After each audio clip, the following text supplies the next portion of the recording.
This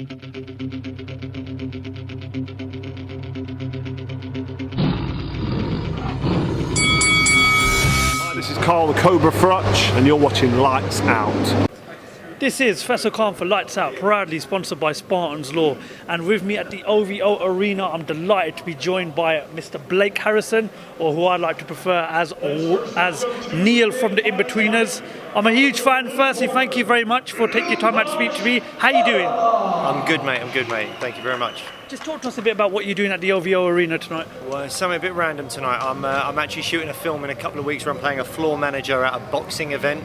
So I'll be shadowing the floor manager here. The TNT have been really, really kind and allowed me in to shadow the floor manager. So I'll be going around with him today and just seeing what it's like behind the scenes with the boxers and everything, kind of getting them into position on time, making sure that, you know, hands are wrapped on time, all that kind of stuff, just understanding that side of the sport before I go and shoot this film. On my way up here to London on the train, I was actually watching a clip of the Inbetweeners, the episode where you guys went to Warwick, where Simon was going to lose his virginity to Tara. I'm such a huge fan of the show. I mean, the $1 million question is will we see another series or perhaps maybe a third movie of the Inbetweeners? I don't know if that's $1 million question. It's a regularly asked question, and the answer's always been the same. Like, we haven't done anything new since 2014, and I don't anticipate that ever changing.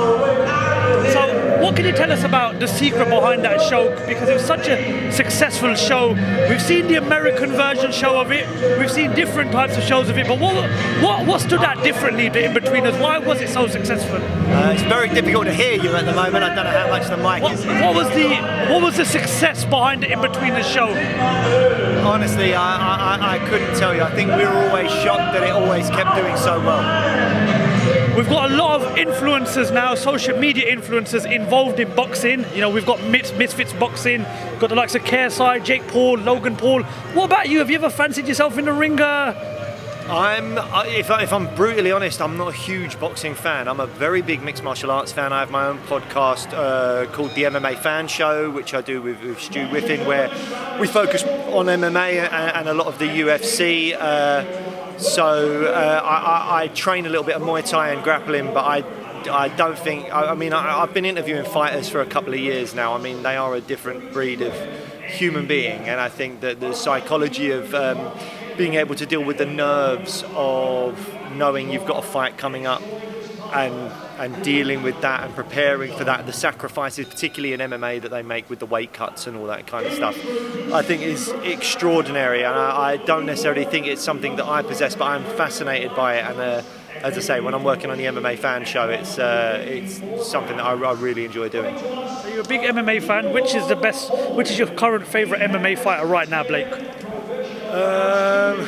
There's too many to choose from, I guess. I mean, tonight there's a fantastic fight, Rafael Fiziev versus Mateusz Gamrot. That's going to be a really brilliant fight. Alexander Volkanovski's probably... I've had him on the MMA Fan Show a couple of times, so I've interviewed Volkanovski, who I think is the pound-for-pound best in the world at the moment. So yeah, and Volk's a really down-to-earth guy. He's a really lovely bloke. So if I had to choose one, I'd pick Alexander Volkanovski, but there's so many fighters that I admire and respect and think the world of. I know you're a huge fan of MMA. You obviously mentioned you do your own podcast, so talk to us about Francis Ngannou, who's got an opportunity of a lifetime taking on Tyson Fury in Saudi Arabia. Because you obviously do a lot of MMA work, what chance do you give of him shocking the world and him beating Tyson Fury when they do eventually meet? I think we've all seen how it plays out when an MMA guy fights a boxing guy in boxing. Now, in an actual fight or in an MMA fight, I think the roles would be reversed, because MMA fighters have a wider array of skills. They've got the jiu-jitsu, they've got the wrestling, and they've got all that side of things, even if you're not predominantly a grappler, if you're more of a striker. But the fact that you've trained in grappling means that you can take a boxer to a world that they know nothing about. But in a boxing fight, it's their set of rules, it's their skill set, so I don't give him much of a chance to win. What I would say about Francis Ngannou is he's got an unbelievable story. His story is a movie waiting to happen. I mean, working in sand mines in Cameroon, to illegally crossing channels over to Italy, being detained there, I think nearly dying trying to do that as well, in like these small dinghies, then boarding a train to Paris without a ticket, hiding in the toilets, being homeless in like a car park in Paris,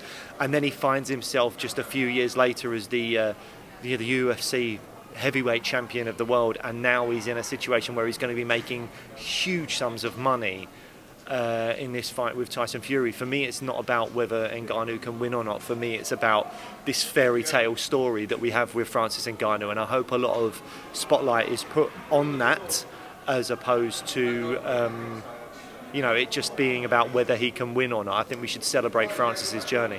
Before I let you go, I know I asked you the question already, but the music in the background may have interrupted. But yeah, any chance of a third series of another series of Inbetweeners, or maybe even a third movie? As I say, I've already answered it, and the answer's the same, man. I highly doubt it. That's a shame, but I'm a huge fan. But Blake, I'm not going to take up too much of your time because I know you're working as well tonight. But thank you very much for your time. A massive, massive shout out to you, a huge fan, and thank you very much. Talk to you like that. I wish you the best of luck going forward in your career. No worries, mate. Thank you very much. All the best.